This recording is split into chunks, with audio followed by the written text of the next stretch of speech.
আসসালামু আলাইকুম। ওয়েলকাম করছি এইচএসসি ব্যাচ 21 ও 22 কে, স্পেশালি 21 ব্যাচ যারা ইতোমধ্যে ফিজিক্স ফার্স্ট পার্ট পরীক্ষার মাধ্যমে তোমাদের কাঙ্ক্ষিত বোর্ড পরীক্ষায় অংশগ্রহণ করে ফেলছো। তো আমি এই মুহূর্তে ঢাকা বোর্ডের গসেট কোশ্চেনটা সলভ করে দেওয়ার চেষ্টা করতেছি। তো এইচএসসি ব্যাচ 21 যারা আছো তোমাদের কথা মাথায় রেখে আমি কোশ্চেনগুলো ডিটেলসে সলভ করার চেষ্টা করতেছি। আশা করি প্রত্যেকটা কনসেপ্ট তোমরা খুব সহজে ক্যাচ করতে পারবা এবং বুঝতে পারবা। তো চলো দেরি না করে লেটস গেট স্টার্টেড। তো এখানে দেখো 1 নম্বর কোয়েশ্চেনতে কি বলা হচ্ছে, একটা উদ্দীপক দেয়া আছে। তো এখানে বলা হচ্ছে কোনো বস্তুতে এফ বল প্রয়োগ করা হয়েছে এবং সেটা ভেক্টর ফর্মে দেয়া আছে। আচ্ছা, 2 সেকেন্ড ধরে ক্রিয়া করায় বলের দিকে বস্তুর বেগ হয়েছে, বলের দিকে বস্তু মানে বেগ প্রাপ্ত হয়েছে এত দেয়া আছে ভেক্টর ফর্মে, এটাও ক্ষমতা বের করতে বলছে। তো দেখো আমি এখানে ক্ষমতার যে বেসিক ফর্মুলা সেটা লিখে রাখছি, পি ইকুয়ালস ডব্লিউ বাই টি। আমাদের কিন্তু কাজের মান দিয়ে দেয় নেই, সো আমি কাজকে লিখতে পারি ভেঙে এফ ইন্টু এস। তারপর এখানে এস বাই টি মানে কি বেগ, সো তার মানে এফ আর বেগের মানে বল এবং বেগের ডট গুণফল আকারে এটা লিখাই যায়।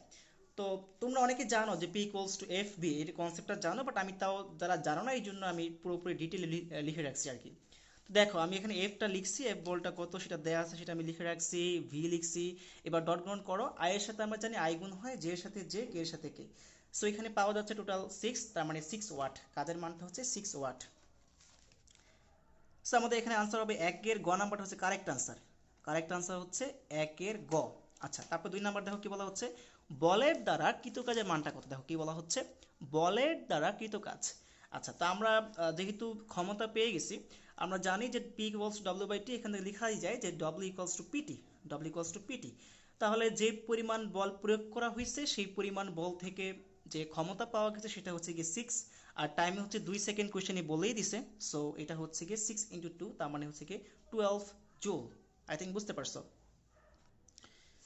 তার মানে হচ্ছে কি আমাদের 2 এর কারেক্ট আনসার হচ্ছে গিয়ে ক, 2 এর ক হচ্ছে কারেক্ট আনসার, এবং 1 এর হচ্ছে গিয়ে গ মানে 6 ওয়াট হবে এটা। ওকে, আচ্ছা, পরে কোয়েশ্চেন দেখো কি বলা হচ্ছে।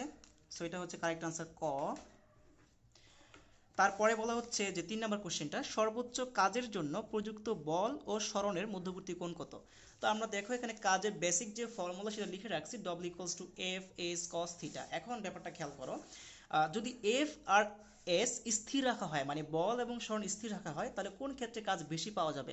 এটা অবশ্যই ডিপেন্ড করতেছে কস থিটার উপরে। কস থিটার বিভিন্ন মানের জন্য কাজের মানটা বিভিন্ন হয়ে যাবে, যদিও বা আমি এখানে এফ এবং এস স্থির রাখছি, তাই না। আচ্ছা, তাহলে আমরা জানি কস থিটার মান সর্বোচ্চ তখনই হয় যখন থিটার মানটা হয়ে যায় 0 ডিগ্রি। কারণ কস থিটার সর্বোচ্চ মান হচ্ছে কি 1, কি জানি আমরা বলো তো, কস থিটার সর্বোচ্চ মান হচ্ছে কি 1। তাহলে 1 থেকে তো আর বেশি হইতে পারবে না, এবং 1 কখন পাওয়া যাবে, যখন থিটা হবে 0 ডিগ্রি। তাহলে যদি থিটার মানটা 0 ডিগ্রি হয় মানে বল এবং সরণ একই দিকে হয়, তাহলে কাজের মানটা পাওয়া যাবে ম্যাক্সিমাম। ওকে, সো আমাদের কারেক্ট আনসার হচ্ছে গিয়ে 3 এর ক। 3 এর ক, দ্যাট মিনস 0 ডিগ্রি হবে কারেক্ট আনসার। ওকে, তারপরে দেখো 4 নম্বর কোয়েশ্চেনতে কি বলা হচ্ছে গসেটের। ওকে, এখানে বলা হচ্ছে বস্তুটি একটা উদ্দীপক দিয়ে দিছে আমাদের, বলছে যে 40 মিটার উঁচু হতে একটা বস্তু ভূমিতে পড়লো, যে মানটা দেওয়া আছে বস্তুটি ভূমিতে কত বেগে পড়বে। আচ্ছা, যখন বস্তুর উপর থেকে পড়ছিল অবশ্যই আগে স্থির ছিল, তাই না, যেহেতু কিছু উল্লেখ করা নাই। ওকে, সো হাইটটা হচ্ছে 40 মিটার এবং স্থির অবস্থানে ছিল। যখন ভূমিতে স্পর্শ করবে ঠিক তার আগ মুহূর্তে বেগটা, তো আমরা এই সূত্র অ্যাপ্লাই করতে পারি, V square equals to U square plus 2জি। যেহেতু উপর থেকে নিচে পড়তেছে তাহলে অবশ্যই হচ্ছে গিয়ে জি প্লাস। আচ্ছা, আদি বেগ 0, যে মানটা বসানো হয়েছে, এইচ এর মানটা 40, তাহলে বেগ পাওয়া যাচ্ছে এখানে 28 ms ইনভার্স 1। আই থিঙ্ক বুঝতে পারছো। তার মানে কারেক্ট আনসার হচ্ছে গিয়ে 4-এর 2 নাম্বার হচ্ছে কারেক্ট আনসার। ওকে, আচ্ছা, তারপরে দেখো 5 নম্বর কোয়েশ্চেনটাতে কি বলা হচ্ছে। 5 নম্বরে বলতেছে ভূমি হতে কত উচ্চতায় বস্তুটির গতিশক্তি বিভব শক্তির দ্বিগুণ হবে। আচ্ছা, এই টাইপের কোয়েশ্চেনগুলো অনেক শর্টকাট দিয়েও করা যায়, বাট আমি এখানে কনসেপ্টগুলো বোঝাবার জন্য একেবারে ফুল কাটে করছি। ওকে, দেখো, তো আমি কিন্তু জানি না যে ভূমি হতে কত উচ্চতায় গতিশক্তি বিভব শক্তির দ্বিগুণ হবে।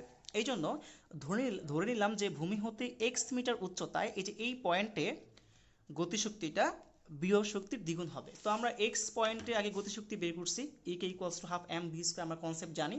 যেহেতু বেগ দেওয়া নাই এই পয়েন্টে, সো বেগ বের করে নিছি, ভি কে লিখতে পারি, ভি স্কয়ারকে লিখতে পারি ইউ স্কয়ার প্লাস 2gh।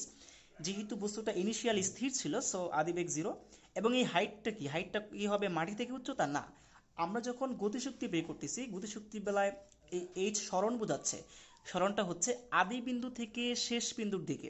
তো বস্তুটা ইনিশিয়ালি এখানে ছিল, এখান থেকে তারপরে মনে করো এখানে আসছে, তাহলে আদি থেকে শেষ বিন্দু মানে এখান থেকে এই দিকে আসবে, এখান থেকে নিচের দিকে হাইট। সো পুরোটা যেহেতু 40 এবং এইটুক এক্স, সো বলতে পারি 40 মাইনাস এক্স, তার মানে এইটুক হচ্ছে কি 40 মাইনাস এক্স।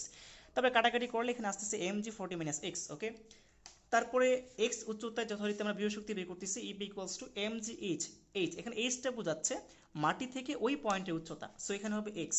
সো এখানে খেয়াল রাখতে হবে যখন আমরা বিভব বের করতেছি তখন হচ্ছে গিয়ে মাটি থেকে সরাসরি উচ্চতা বা ভূপৃষ্ঠ হতে উচ্চতা, আর যখন গতিশক্তি বের করতেছি তখন সরণটা বোঝাবে আদি বিন্দু থেকে শেষ বিন্দুর দিকে। Okay, so according to the question we can say, যেহেতু কোয়েশ্চেনে বলে দিচ্ছে আমাদের যে গতিশক্তি হচ্ছে বিভব শক্তির দ্বিগুণ, সো ইকে হবে 2 ইন্টু ইপি, মানে কাইনেটিক এনার্জি হচ্ছে পটেনশিয়াল এনার্জির ডাবল। আচ্ছা, পরে আমরা এখানে ইকে বসাই দিছি, ইপি বসাই দিছি, 2 তো এখানে আসে, কাটাকাটি করলে জাস্ট এইটুক থাকতেছে, পরে ক্যালকুলেশন করো তাহলে এক্স এর মানটা পাওয়া যায় 13.33। তার মানে ভূপৃষ্ঠ হতে 13.33 মিটার উচ্চতায় গতিশক্তি হবে বিভব শক্তির দ্বিগুণ। তার মানে 5 এর ক নাম্বারটা হচ্ছে গিয়ে correct answer. Okay, so correct answer will be 5 এর ক। আচ্ছা, তারপরে হচ্ছে গিয়ে 6 নাম্বার কোশ্চেনটা যাও। এই কোশ্চেনটা একটু ট্রিকি বাট খুবই সহজ, কিন্তু দেখো যাদের বেসিক ক্লিয়ার তাদের তো এটা একবারে চোখ বন্ধ করে পারা উচিত। দুটি স্পন্দনরত কণার সরণ হচ্ছে গিয়ে এক্স দিয়ে দিচ্ছে, X equals to A equals omega T এবং X equals to A sin omega T, মানে দুইটা স্পন্দনরত কণার বলছে, দুইটা কণা সরল স্পন্দিত স্পন্দনরত গতিশীলভাবে হয়তো বা আছে। তারপর বলা হচ্ছে এদের মধ্যকার দশা পার্থক্য কত। দশা মানে কি, কোণ, কোণের ডিফারেন্স বের করতে বলছে। আচ্ছা, এটা করতে গেলে তোমরা যে কাজটা করবা, অনুপাত দুটাকে মানে যে সাইন কস অনুপাত দুটাকে একই ফরম্যাটে নিয়ে আসবা। তো আমরা তো সরল স্পন্দিত স্পন্দন গতির সরণের সমীকরণ সরণের সমীকরণ আমাদের শেখা হয়েছে সাইন দিয়ে, তাই না? কি দিয়ে শিখছি বলো তো? সাইন দিয়ে শিখছি, তাই না? তো আমরা এখানে এক্স ইকুয়ালস টু দ্বিতীয়টা সমীকরণ লিখলাম এ সাইন ওমেগা টি, পরেরটাকেও আমরা সাইনে কনভার্ট করে করলাম। তুমি চাইলে এটাকেও কজে করতে পারতাম, মানে দুইটাকে কজে বা দুইটাকে সাইন নিয়ে করবা। তো আমরা যেহেতু সাইন দিয়ে শিখছি তাই আমি সাইন দিয়ে করে ফেললাম দুইটাকে। এখন দেখো এখানে এ কস ওমেগা টি, এই কসকে চেঞ্জ করে লেখা যায় সাইনের আকারে। তো সাইনের আকারে চেঞ্জ করে কীভাবে লিখবো? পাই বাই 2 আকারে লিখবো। আবার বলতেছি কিভাবে লিখবো?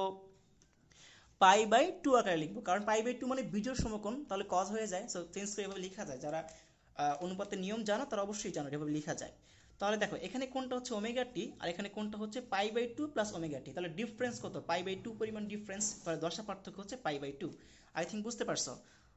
সো এটা আনসার হচ্ছে কি 6 এর খ নাম্বারটা হবে কারেক্ট আনসার, 6 এর খ,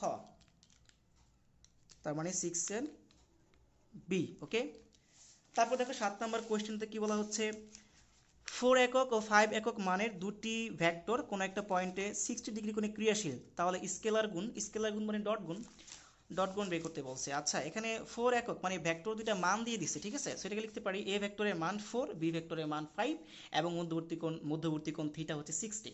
তো আমরা ডট গুণ করতে গেলে কিভাবে আমরা কনসেপ্টটা জানি যে এ ডট বি মানে হচ্ছে গিয়ে এ বি কস থিটা, তাই না? আচ্ছা, তো এখানে এ তো ভেক্টর আকারের মান দিয়ে দেয় নাই, বিও দিয়ে দেয় নাই, সমস্যা নেই, আমরা রাইট সাইড দিয়ে করে ফেলতে পারবো। এ এর মান 4, বি এর মান 5, cos 60, তাহলে আসতেছে 10। 10 মানে গ নাম্বারটা কারেক্ট আনসার। ওকে, গ নাম্বারটা, সো গ নাম্বারটা হবে কারেক্ট আনসার।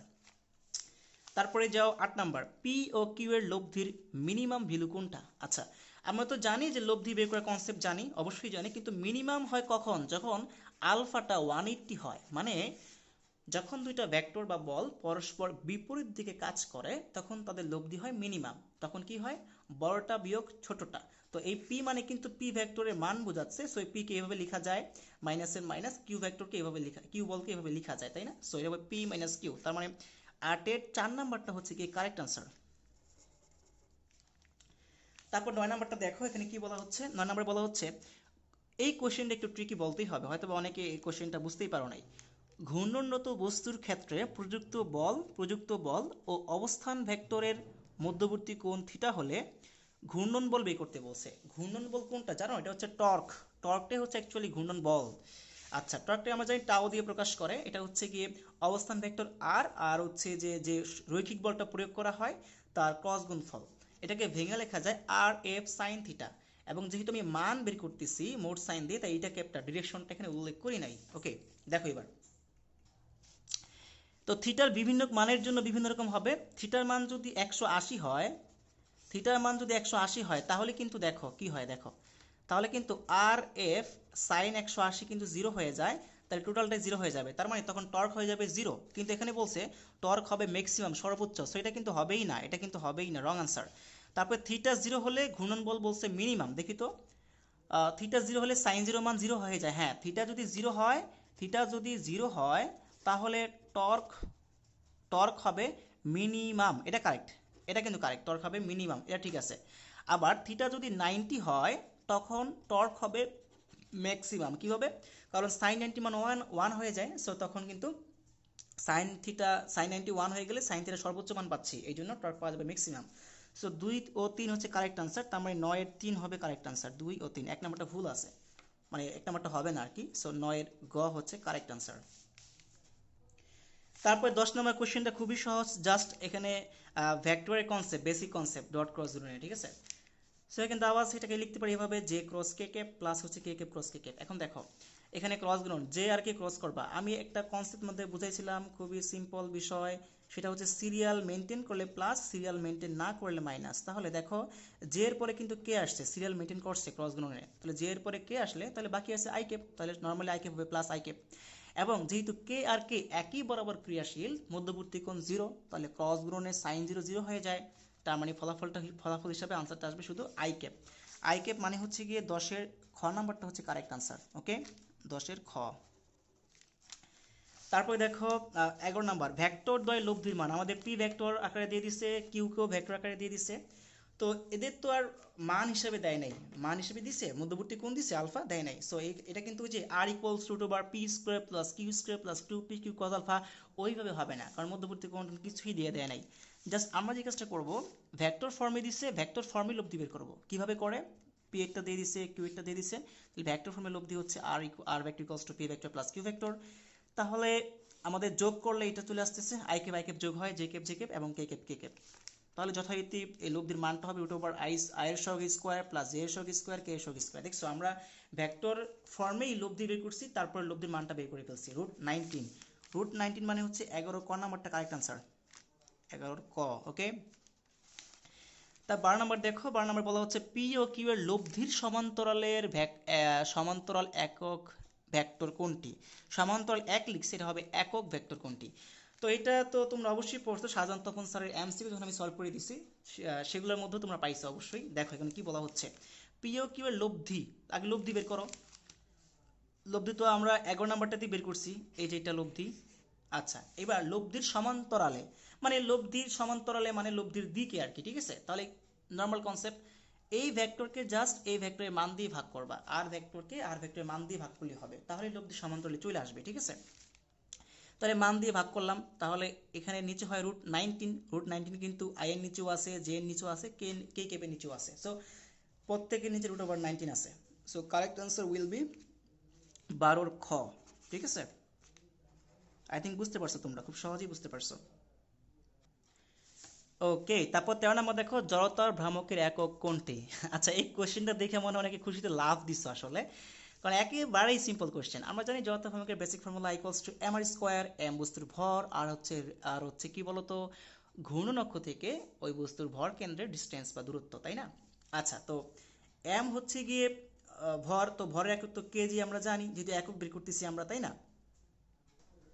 দেখো, তো এটা হচ্ছে বেসিক ফর্মুলা। এখন ভরের একক কেজি এবং আর হচ্ছে গিয়ে ডিস্টেন্স বা দূরত্ব বোঝাচ্ছে, এবং দূরত্বের এসআই ইউনিট হচ্ছে গিয়ে মিটার, তাহলে মিটার স্কোয়ার, যেহেতু আর এর উপর স্কোয়ার আছে, তার মানে এককটা হবে গিয়ে কেজি মিটার স্কোয়ার। তাহলে 13-র গ নাম্বারটা হচ্ছে গিয়ে কারেক্ট আনসার, 13-র গ। 14 নম্বরে যাই, কি বলা হচ্ছে এখানে, একটা সরল দোলকের কার্যকর দৈর্ঘ্য অর্ধেক করে পৃথিবীর কেন্দ্রে নিয়ে গেলে এর দোলনকাল কত হবে? তো দোলনকালে আমরা বেসিক ফর্মুলা জানি, টি ইকুয়ালস টু 2π/L/g। তো যদি দুইটা অবস্থার জন্য চিন্তা করি তাহলে T2 আর T1 চিন্তা করতে পারি। T2 হচ্ছে গিয়ে 2π/L2/g2 এবং T1 হচ্ছে গিয়ে 2π/L1/g1, পরে একটা দিয়ে ভাগ করছি, এরকম একটা অনুপাত তৈরি হয়। এখন 2π তো সেম, কাটাকাটি গেছে। এবার দেখো এখানে এরকম চলে আসতেছে। এখন এই জি1 হচ্ছে আগের ত্বরণ, জি2 হচ্ছে গিয়ে পরের ত্বরণ। আচ্ছা, এখানে দৈর্ঘ্যটা অর্ধেক করছে, দৈর্ঘ্য অর্ধেক করছে। আচ্ছা দৈর্ঘ্য নিয়ে এখানে ম্যাটার, মানে দৈর্ঘ্য নিয়ে আমাদের এখানে কোনো কিছু কনসার্ন না, কারণ ওরা বলেই দিছে পৃথিবীর কেন্দ্রে নিয়ে গেছে, কেন্দ্রে নিয়ে গেলে তো অভিকর্ষ ত্বরণ জিরো হয়ে যাবে, তাই না? তার মানে পরিবর্তিত অভিকর্ষ ত্বরণ G2 মানটা কিন্তু অ্যাকচুয়ালি জিরো। তার মানে এখানে যাই হোক না কেন, এখানে আমি মানটা বসাচ্ছি না, এখানে যাই হোক না কেন এটা বিষয় না, যেহেতু G2 জিরো হয়ে যাচ্ছে, তাহলে উপরে যাই কিছু হোক না কেন, দৈর্ঘ্য হাবিজাবি যাই হোক না কেন, লতাপাতা আমজাম যা কিছু হোক না কেন, নিচে যেহেতু জিরো, এটা কিন্তু অসীম আসবে। অবশ্যই তোমরা জানো এটা কি আসবে বলো তো, অসীম আসবে, কারণ কোনো সংখ্যাকে জিরো দিয়ে ভাগ করা যায় না। তাই দৈর্ঘ্য কি অর্ধেক হয়েছে নাকি দ্বিগুণ হয়েছে এটা আমাদের দেখার বিষয় না, অসীম চলে আসছে অলরেডি। তাহলে T2/T1 যদি অসীম আসে, তাহলে T2 এর মান কি হবে, T1 ইন্টু অসীম। তার মানে T1 এর সাথে অসীম গুণ করলে অবশ্যই অসীম ফলাফল হিসেবে অসীমই আসবে। তার মানে এটা আনসার হচ্ছে গিয়ে অসীম হবে। 14 ঘ কি হবে বলো তো, অসীম হবে। কারেক্ট আনসার 14 ঘ। 15 নাম্বার কি বলা হচ্ছে দেখো, G ভার্সেস T স্কোয়ারের লেখচিত্র কেমন হবে। আচ্ছা, তো আগে বেসিক ফর্মুলা দেখো আমি লিখে রাখছি, এখান থেকে পাওয়া যাচ্ছে এরকম, এই যে এরকম পাওয়া যাচ্ছে, টি স্কোয়ার বের করছি, যেহেতু জি ভার্সেস টি স্কোয়ার বলছে তাই বর্গ করে এটা বের করছি।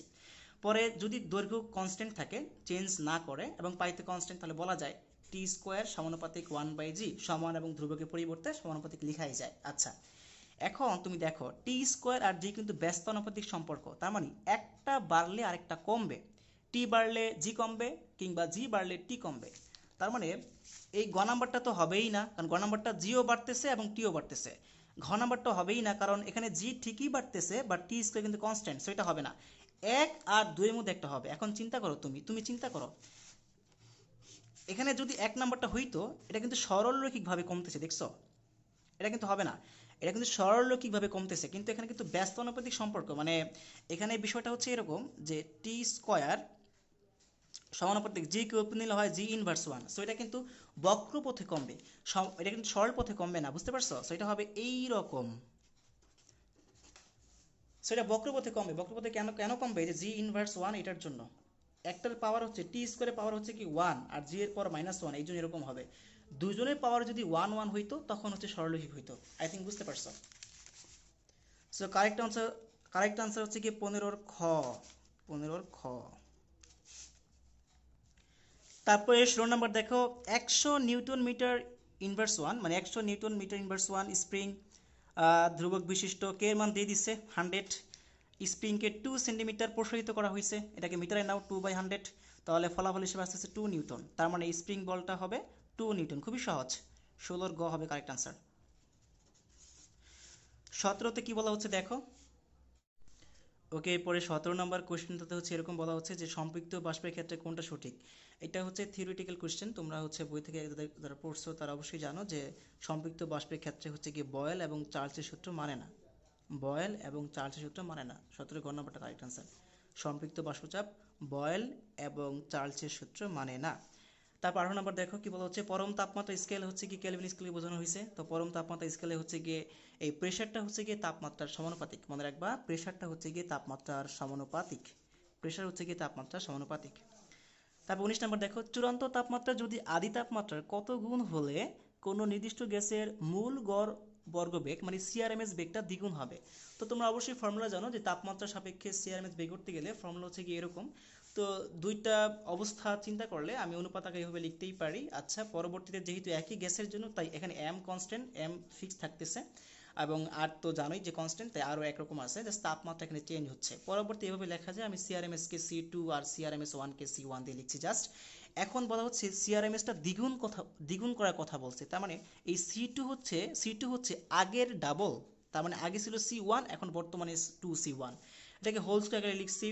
তারপর দেখো এখন T2 বের করতে বলছে, তাহলে T2 ইকুয়ালস টু হচ্ছে গিয়ে T1 এ পাশে যাবে আর C1 কাটা যাচ্ছে, 2 কে স্কয়ার করলে 4 হচ্ছে। তার মানে যদি আমি সিআরএমএস কে দ্বিগুণ করতে চাই তাই তাপমাত্রা হবে আগের তাপমাত্রার 4 গুণ, 4 গুণ হবে। 19 গ হচ্ছে কারেক্ট আনসার। তারপরে দেখো আমাদের পরের কোশ্চেন 20 নাম্বার কি বলা হচ্ছে। 20 নাম্বার বলা হচ্ছে 3/2 মোল গ্যাসের জন্য আদর্শ গ্যাসের সমীকরণটা কি হবে। আমরা জানি যে আইডিয়াল গ্যাসের জন্য যে সমীকরণ সেটা হচ্ছে কি P ইকুয়ালস টু nRT, এটা হচ্ছে আইডিয়াল গ্যাস মানে কি আদর্শ গ্যাস, তাই না? তাহলে মোলটা বসাই দাও 3/2, তাহলে পাওয়া যাচ্ছে 2V ইকুয়ালস টু 3RT। তার মানে 20 এর গ নাম্বারটা হচ্ছে কি কারেক্ট আনসার, 20 এর গ, 2V ইকুয়ালস টু 3RT। তারপরে দেখো এখানে কি বলা হচ্ছে এসটিপিতে সকল গ্যাসের আয়তন কত। আমরা জানি এসটিপিতে যে কোনো এক মোল গ্যাসের আয়তন হচ্ছে গিয়ে 22.4 লিটার। এখানে মোলার বলতে বোঝানো হয়েছে এক মোল গ্যাসের আয়তন। আই থিঙ্ক বুঝতে পারছো। তার মানে কারেক্ট আনসার হচ্ছে গিয়ে 21-এর ক। 21-এর ক। 22 নাম্বার দেখো তারপরে। আচ্ছা, এই কোশ্চেনটা অনেকেই ভুল করছো, অনেকে ভুল তথ্য দিচ্ছ যেটা কি ক হবে নাকি খ হবে, এটা নিয়ে অনেক কনফিউশন আছে। আমি এখানে ক্লিয়ার করে দিচ্ছি। দেখো, টর্কের বেসিক ফর্মুলা হচ্ছে কি অবস্থান ভেক্টর আর এর সাথে যে বলটা আমরা প্রয়োগ করতেছি সেটার ক্রস গুণন, ঠিক আছে। তো এটাকে লেখা যায় আর এফ, দেখো এটাকে লেখা যায় আর এফ সাইন থিটা আকারে। যখন আমরা টর্কের মানটা বের করতেছি, যখন টর্কের মানটা বের করতেছি এটা লেখা যায়, তাই না। এখন দেখো এটাকে এভাবে লেখা যায় এফ ইন্টু আর সাইন থিটা, লেখা যায় না? অবশ্যই লেখা যায়। এখন দেখো এখানে কিন্তু থিটা যে এইটা, এটা বলাই আছে, তাই না। এবং এটা একটা সমকোণী ত্রিভুজ, কারণ এই এই ঘূর্ণন অক্ষের, দেখো এখানে ব্যাপারটা হচ্ছে বল প্রয়োগ করা হয়েছে এই পয়েন্টে, এবং এই পয়েন্ট থেকে কিন্তু ডি এর শর্তই ছিল এরকম যে ডি হইতে হবে, আমি যে পয়েন্টে বল প্রয়োগ করতেছি সেই প্রয়োগকৃত বলে যে রেখাটা তার উপর হবে লম্ব। ডি হচ্ছে গিয়ে লম্ব, এটা মাথায় রাখবা। ওকে, ডি হচ্ছে গিয়ে লম্ব। তাহলে এখানে কিন্তু বলা যায় যে সাইন থিটা ইকুয়ালস টু, দেখো সাইন থিটা ইকুয়ালস টু বলা যায়, সাইন থিটা ইকুয়ালস টু বলা যায়, থিটা যেহেতু এইটা লম্ব, এই থিটার বিপরীত বাহুটা হচ্ছে কি এইটা ডি, আর লম্ব বাই অতিভুজ, তাহলে অতিভুজটা হচ্ছে কি আর, সমকোণের অপোজিট পাশে, তার মানে ডি বাই আর, তাই না। তাহলে ডি এর মানটা আসতেছে আর সাইন থিটা, তার মানে এটা হবে F into D. I think বুঝতে পারতেছো তোমরা, এটা কি হবে এফ ইন্টু ডি হবে। এখানে এফ ইন্টু ডি, আর সাইন থিটার পরিবর্তে ডি লেখা যায়, তাহলে এফ ইন্টু ডি মানে ডি ইন্টু এফ, এটাই আর কি, ডি ইন্টু এফ। এটা কিন্তু নর্মাল গুণ বোঝানো হয়েছে, ঠিক আছে, মানে এটা কিন্তু কোনো ক্রস গুণন না, জাস্ট নর্মাল গুণ বোঝানো হয়েছে। আই থিঙ্ক তোমরা বুঝতে পারতেছো। আচ্ছা, কারো মনের মধ্যে যদি ডাউট থেকে থাকে এখনো, তাহলে তোমাদের দেখো আমি একেবারে বই থেকে দেখাই দিচ্ছি। দেখো torque tau equals to D into F, এটা কিন্তু দিয়ে দিচ্ছি এখানে কোশ্চেনে হুবহু, ঠিক আছে। বইটাকে ভেঙে আসে হচ্ছে গিয়ে যেরকম আর ভেক্টর ক্রস হচ্ছে গিয়ে এফ ভেক্টর, এটা মানে কিন্তু গিয়ে R F sin theta. I think তোমরা বুঝতে পারতেছো। ওকে, সো আই থিঙ্ক আর কোনো কনফিউশন নাই। 22 নাম্বার দেখো, 22 নাম্বার তো হয়ে গেল। তারপর 23 নাম্বার দেখো কি বলা হচ্ছে। 23-এ বলা হচ্ছে একটা দণ্ডাকৃতির বস্তু দিয়ে দিছে, দণ্ডটি ডিএক্স অংশের ভর বের করতে, ডিএক্স অংশের ভর বের করতে বলছে। হ্যাঁ, এখন এখানে দেখো এই দণ্ডের টোটাল ভর হচ্ছে গিয়ে ক্যাপিটাল এম, এবং দণ্ডের যে টোটাল লেন্থ সেটা হচ্ছে কি ক্যাপিটাল এল। আমি বলতে পারি এল দৈর্ঘ্যের ভর হচ্ছে কি ক্যাপিটাল এম, সো একক দৈর্ঘ্যের ভর হচ্ছে গিয়ে এম বাই এল। এখন এতটুকু ডিএক্স দৈর্ঘ্য, তাহলে ডিএক্স দৈর্ঘ্যের ভর হবে এম বাই এল ডিএক্স, এটাকে লেখা যায় M L inverse 1 DX. So correct answer হচ্ছে গিয়ে 23-এর ক। 23-এর ক হচ্ছে কারেক্ট আনসার, 23-এর ক, এম এল ইনভার্স 1 ডিএক্স, এটা হচ্ছে কি খ। আচ্ছা, তারপরে দেখো 24 নম্বর কোশ্চেনটা, এ বি ঘূর্ণন অক্ষের সাপেক্ষে, এই অক্ষের সাপেক্ষে যদি ঘুরতে থাকে তখন সমস্ত দণ্ডটির জড়তার ভ্রামকের মান কত হবে, সমকলিত রূপ কোনটা হবে পুরোটা বের করতে গেলে। আচ্ছা, তো বেসিক ফর্মুলা কি জড়তার ভ্রামক বের করার, এম আর স্কোয়ার, এম হচ্ছে বস্তুর ভর। তো এতটুকুর জন্য ফার্স্টে আমরা জড়তার ভ্রামকটা বের করতেছি ফার্স্টে। সো এতটুকু হচ্ছে গিয়ে এম বাই এল ডিএক্স, আর দূরত্ব এখান থেকে এতটুকুর ডিস্টেন্স হচ্ছে গিয়ে এক্স, তাহলে এক্স স্কোয়ার। আই থিঙ্ক বুঝতে পারছো তোমরা। এরপর দেখো সমস্ত বস্তু জড়তা এবং বের করতে গেলে কিভাবে করতে পারি। এখানে এই চিত্রের মধ্যে একটু ভুল আছে, এই যে এই শেপটা একটু সাইডে দিয়ে ফেলছে, এটা হবে একবারে মাঝামাঝি বরাবর, ঠিক আছে। একটু খেয়াল করো, যদি এই শেপটা একেবারে প্রান্তে থাকতো, মানে অক্ষটা যদি একেবারে প্রান্তে থাকতো ঘূর্ণন অক্ষ, সেই ক্ষেত্রে হয়তো 0 টু এল, সেক্ষেত্রে হয়তো 0 টু এল সমস্ত অক্ষটুকু পাইতো, মানে ডিস্টেন্সটা পুরোপুরি পাইতো এখানে ঘুরতে গেলে দণ্ডের। বাট এইখানে এটা হবে একবারে মাঝামাঝি অবস্থানে, এটা একটু এদিকে মানে সরে আসছে, এটা মাঝামাঝি দিয়ে হবে। তার মানে মাঝামাঝি দিয়ে হইলে এদিকে যদি পুরোটা এল হয়, তার মানে এই পাশে অর্ধেক এল এর, এই পাশে এল এর অর্ধেক, তার মানে এল বাই টু থেকে মাইনাস এল বাই টু থেকে প্লাস এল বাই টু পর্যন্ত আমরা ইন্টিগ্রেট করতেছি। পুরোটা যেহেতু এল, এদিকে আমি পজিটিভ পার্ট ধরবো, এদিকে আমি নেগেটিভ পার্ট ধরে ইন্টিগ্রেশনটা করবো। So minus L by two থেকে প্লাস এল বাই টু, এবং এই ক্ষুদ্র ভরটাকে ইন্টিগ্রেট করতেছি, তাহলে সমস্ত ভরটা চলে আসবে, সমস্ত ভরের জন্য যত ভ্রামকটা চলে আসবে। সো এম বাই এল যেহেতু কনস্ট্যান্ট, এক্স এর সাথে এক্স হচ্ছে চলক, সো বাইরে চলে আসছে। সো এটা কারেক্ট আনসার হচ্ছে গিয়ে 24-এর খ হচ্ছে কারেক্ট আনসার, 24-এর খ, M by L minus L by two থেকে এল বাই টু এবং X square DX. I think তোমরা বুঝতে পারছো। 24 অ্যান্ড সর্বশেষ কোশ্চেন দেখো, এটা বলা হচ্ছে এম ভরের একটা বস্তুর গতিশক্তি ই হলে এর ভরবেগ কত হবে। তো গতিশক্তির সাথে ভরবেগে তোমরা কনসেপ্ট জানো, সম্পর্ক জানো এটা। তো এখানে গতিশক্তি ই কে জায়গায় ই লিখছি, ই বলে দিছি এই জন্য, আর বস্তুর ভর ক্যাপিটাল এম বলে দিছি এই জন্য এম বসাই দিলাম। তাহলে পি এর মানটা আসতেছে গিয়ে √2m ই, √2m ই। আচ্ছা, আমি অ্যাকচুয়ালি 2022 ব্যাচ যারা আছো, হ্যাঁ, তাদের কথা মাথায় রেখে কোয়েশ্চেনগুলো আমি ডিটেইলে করার চেষ্টা করছি যাতে সবাই খুব সহজে বুঝতে পারো। সো কারেক্ট আনসার হচ্ছে কি 25-এর গ, অক্টোবর 2 ME। ওকে, সবার জন্য শুভকামনা রইল, ভালোভাবে প্রস্তুতি নাও। Till then, good bye.